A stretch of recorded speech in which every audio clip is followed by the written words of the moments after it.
So here we have a pre-owned 2024 Mercedes-Benz EQE AMG. This one's a 4MATIC Plus. You get the Dynamic Plus package on this one as well. It's ticketed for $115,000 when it came out. Electric motors, one on each axle. That gets you 617 horsepower and 701 pound-feet of torque. This one has a little over 8,900 miles on it. It's a black on black leather with the saddle brown accents. But to the front end here, we do get the LED daytime running light bars. You can see there, it doesn't flash like that. That's just how my camera's picking it up. LED headlamps as well. And really like these, especially in the AMG configuration. They just look really sleek. And they're really sleeper cars because these things are quick. 21-inch alloy wheels here. Of course, you can put your windshield washer fluid in here. Passive keyless entry on all four doors. And then to the door panel, power door lock controls. We have our power seat function. We have power thigh support as well, power headrest, and then 3-stage heated cooled seats, memory seat functions, and then one-touch up and down windows on all four doors. Power folding side mirrors with blind spot monitors, and then our rear window locks there. Power boot we can control from here. Burmester sound system, headlamp controls, electronic parking brake, and there are pedals, power tilt telescoping steering wheel. There's the seat itself, and we do get 4-way power lumbar support there. But a huge thanks to Auto Collection of Murfreesboro and Auto Pro Nashville for allowing me to review this car today. I'll leave a link below in the description. But if you're looking to find the best price on one of these closer to home, click on that second link down below. It takes just a minute to fill out your information, and I'll make sure the local dealers are fighting to get you the best price on this or whatever pre-owned vehicle you might be interested in. But a pretty good deal here at just $72,000 here at Auto Collection Murfreesboro.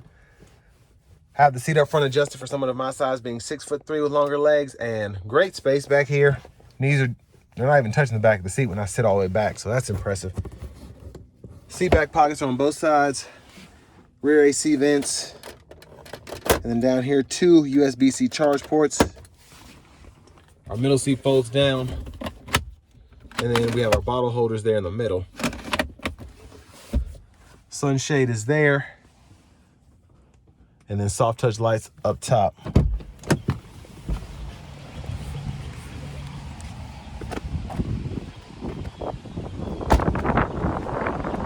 as we come around to the back end here, and I apologize for the wind noise, we do get the LED tail lamps.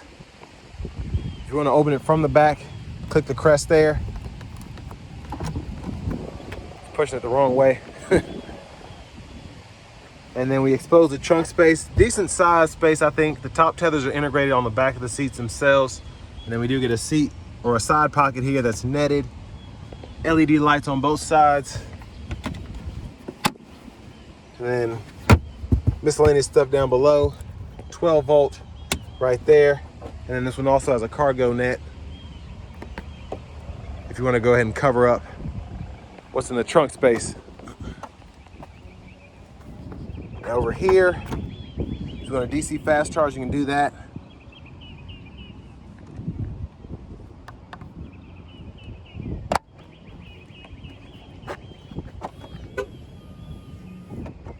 One thing I will say is I cannot stand these door handles. They're really annoying when you have the key on you and you try to walk up to it. It just doesn't make any sense.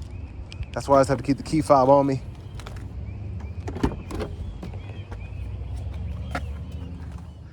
But if you want to fold these flat, just pull on that lever here. And then when the seats are up far enough, they'll fold into the bottom of the seat. And then we have the lower latch anchors right there.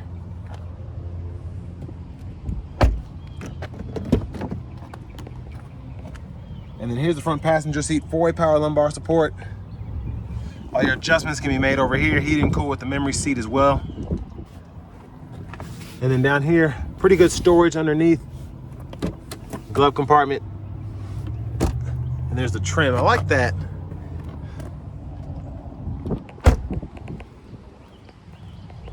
But here's the window sticker from the dealer. And again, I think for just the performance alone in these things, $72,000 is not bad, especially if you don't have too many places to go, because your range is only around 200, 220. Let's go ahead and hop in the driver's seat.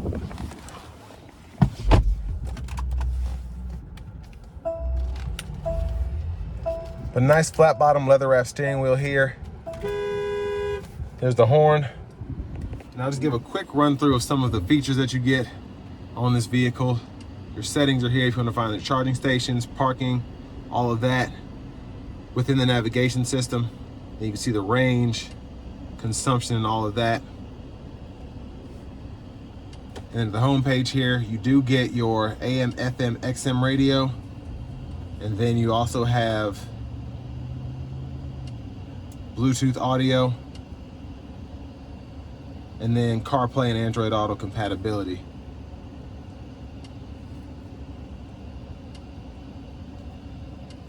Now you can go over here, if you want to go off-road, you can kind of see all of that there, elevation, etc. You even have a camera for that if you want to use that. And then dual zone automatic climate controls are down here below. Pull up that climate menu here. You can control the fan direction. And then even the pre-entry climate controls if you want to get that going.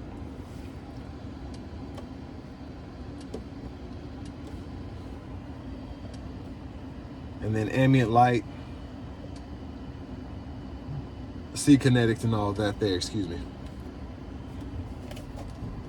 Backup cameras there, the guidelines follow you as you turn the steering wheel. You also have the bird's eye view, front camera as well. And the curbside views right there. Now down here below, click this AMG. This takes you to your dynamic select. You can go through your drive modes if you want to do that. That parking camera pulls that up. Charge port there. And then your towaway alarm, interior protection. Then you can go to all the settings. Control the active steering assist if you want that. Lane change assist, your vehicle settings here, your system settings. So if you want to change your language, you can go through all of that there.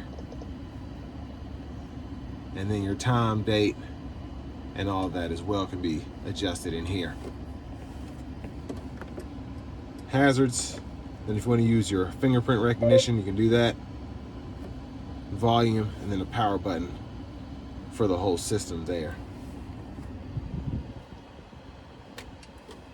And then in your performance, you can kind of see what's going on here. Engine torque output. So several different views. There's just a lot that you can configure here if you want to. Now here, we can close this up or open it, and then you have access to the wireless charging pad back here, 2 bottle holders, 2 USB-C ports, center console cubby space. And then with the sunshade, you can one touch swipe that back.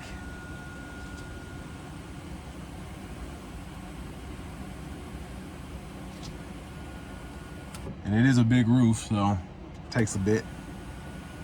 And then you can also slide the glass. So there's a tilt. And there's a slide there.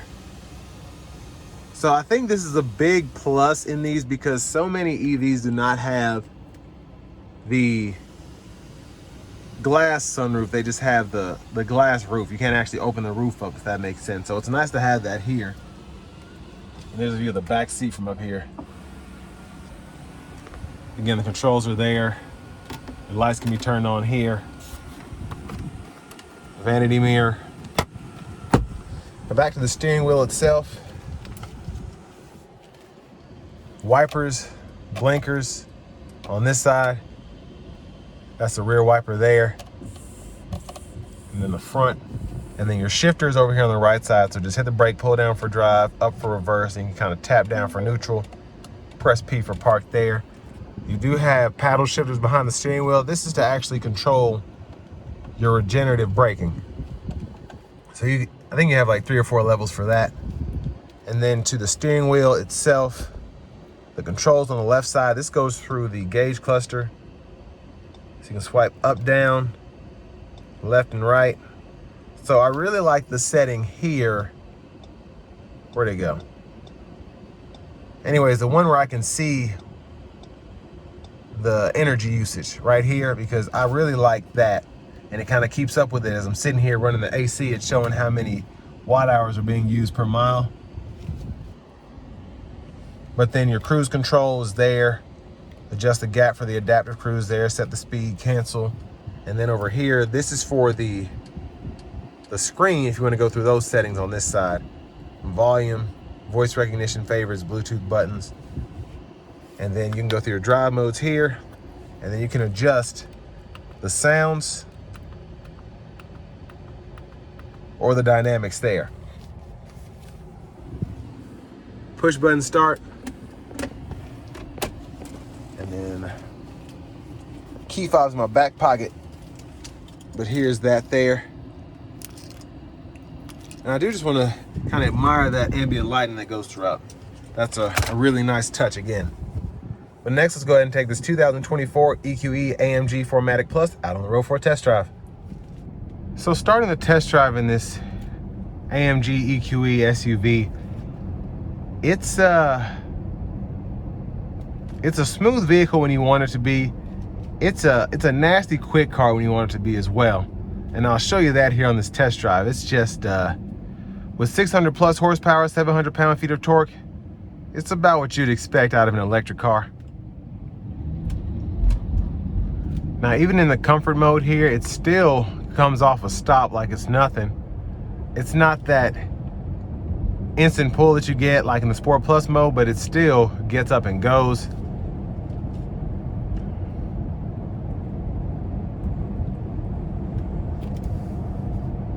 And then you can see we can even use the active steering assist here as well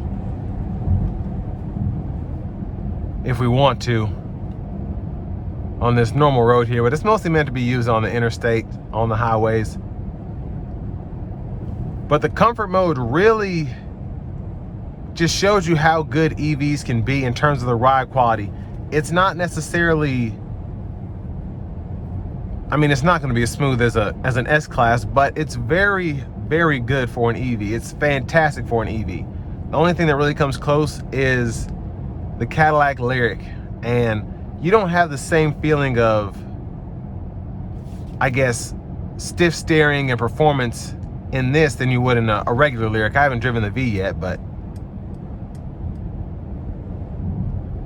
I'm going to go ahead and slow down, and I'm going to give it a pull in Sport Plus.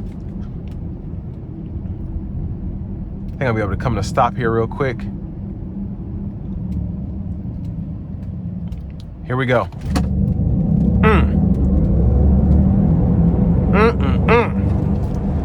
Gosh. I mean, that is crazy. That's the second time I've done that in this thing, and oh my gosh.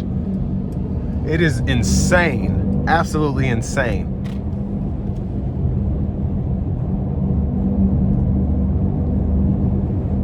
And what's crazy is, put it back into comfort, you get the adaptive cruise going, and then it just feels like a regular Mercedes. But you can tell this thing's an AMG when you give it that pull from a stop. Oh my gosh. The exhilaration is insane. Now I do want to give one more thanks to Auto Collection of Murfreesboro and Auto Pro Nashville for allowing me to review this car today. I'll leave a link below in the description, but if you're looking to find the best price on one of these closer to home, click on that second link down below. It takes a minute to fill out your information, and I'll make sure the local dealers are fighting to get you the best price on this or whatever pre-owned vehicle you might be interested in. But I mean, this is a $115,000 sticker car.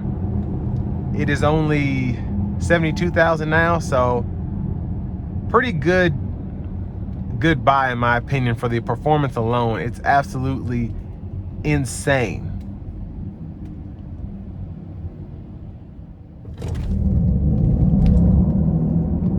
So the pulls in Sport Plus are absolutely crazy, and it just doesn't get old. You come out of a stop and you're just thrown back in the seat. It is so much fun. But what's wild is, again, in comfort mode, this is, if you get behind the wheel of this and you haven't driven one before, you don't know what you're looking at.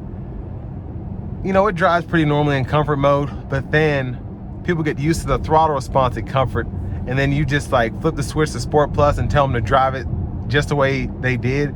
This thing will go absolutely nuts without you having to floor it. But when you do floor it, gosh, it's just, AMG did such a great job with the EQS, the EQE.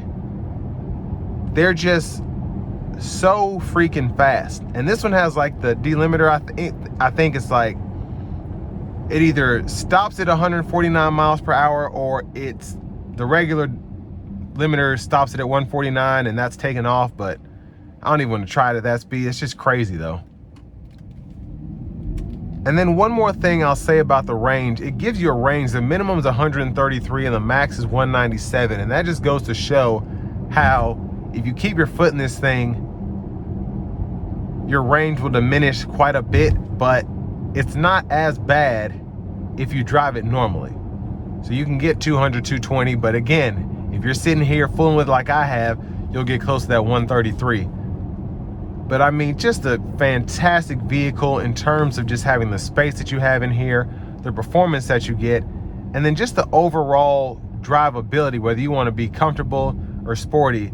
Love this car. And with all that being said, this will bring me to the end of my review of this 2024 AMG EQE SUV.